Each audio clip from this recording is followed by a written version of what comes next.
Ngayon ay isang remittance to credit to bank. So, e-cash to credit to bank, i-click po natin yon.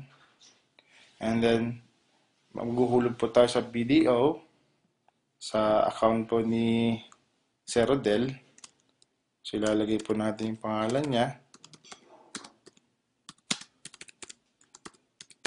And then, yung account number. Tapos, magpapadala po tayo ng 2,000 pesos. So, ito po yung e-cash balance natin, 7,316. At dahil nga po BDO, other banks, so ang charge po is 160. Pag BPI po, 170. So, makikredit po sa e-cash mamaya, 2,160. So, submit po natin. May lalabas po na, are you sure to process? So, okay nyo lang po yan. So, wait lang po tayo. So, ang susunod po na page, nakalagay po, dapat pala walang kama, so invalid yung amount. Okay, dapat walang kama.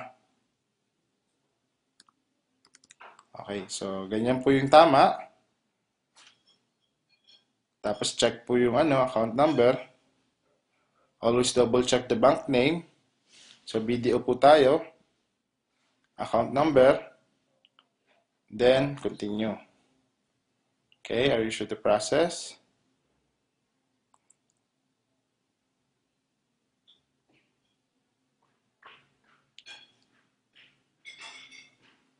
Okay, successful ang transaction natin.